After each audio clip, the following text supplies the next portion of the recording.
Hi, this is Helen Keneally from LMETB and I'm just presenting slides for Bernadette McCabe, our ESOL tutor here in Navan.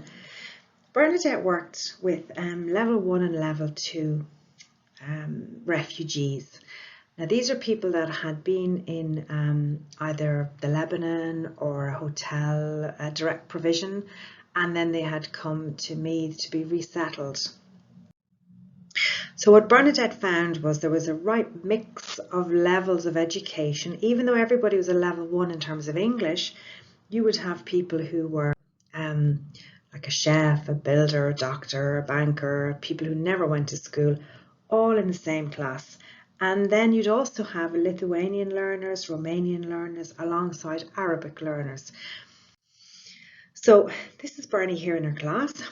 What Bernie found was breaking down groups into small workshops of 4 people where they would concentrate on very specific practical uses of English worked best. And one of the main areas she would look at is what we have in common. Now, we all have to go to the doctor, we all have to go to the dentist, the electricity bill has to be paid, and accommodation. So our classes were very successful this year because we focused on these commonalities that people have when coping with Ireland and living in Ireland. For example, one of her learners from the Romanian lady was very distressed in one of her classes last October because she couldn't get an appointment with her doctor.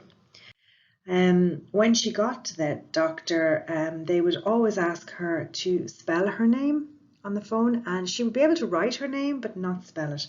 So this lady now is able to spell her name out loud, and she's also able to pay her bills, and being able to speak on the phone is giving her a huge amount of confidence. Now we would also try and make it fun, so I'm just showing you here what's wrong, tell your doctor. So often games that children use can be adapted for adults, and the headbands game in terms of going to the doctor is fantastic.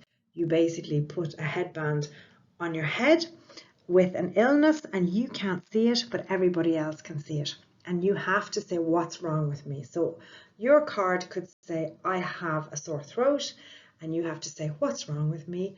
Do I have a sore foot? Do I have a sore knee? And you guess until you get it right. This was also essential for COVID. And people had to learn very quickly to use lots of medical jargon and medical terms.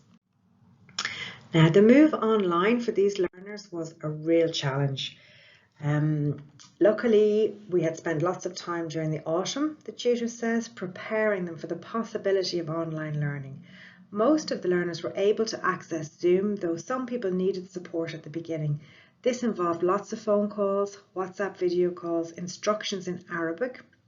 Whatever it took to get them online, these were very committed learners and prepared to put the effort in to learn the skills that they needed. Now, obviously dealing with Arabic speakers has its own challenges, and we would use a lot of translation tools.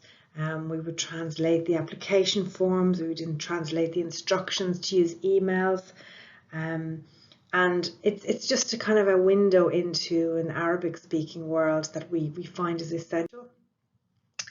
Now Bernie would have worked a lot on, as you said, what they had in common. It was like the look and shape of the English words was very unfamiliar to a lot of the Arabic learners. So we found like what is using like root words is a really straightforward and practical way to learn to spell, write, read English.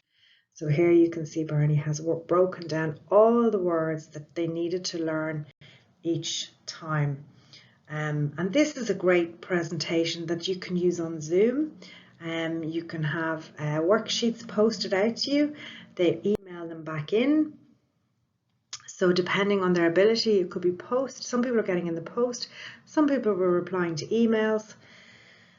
And they sent back photos of their work, which was a lot of valuable information for us, especially for people who were looking to get certificates. It was perfect evidence that could be used. So here we have a long list of different ways of doing this.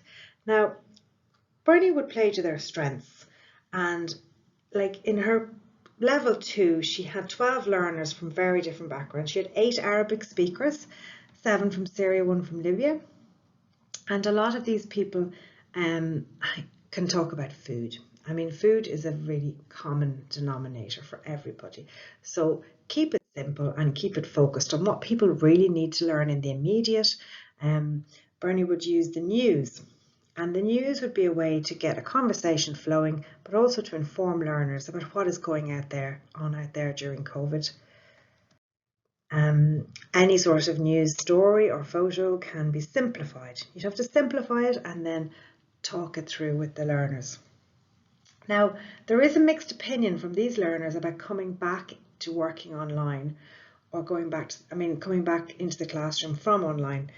Some learners feel that they actually learn better in the classroom, but others are really happy to work online. There are some learners who want to come back, but they're worried.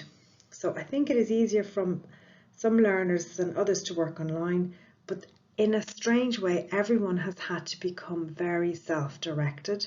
People have had to learn to create a routine for themselves and to do the work themselves. And a lot of these learners are very ambitious and have a very clear about why they want to learn English and what they want to do in the future.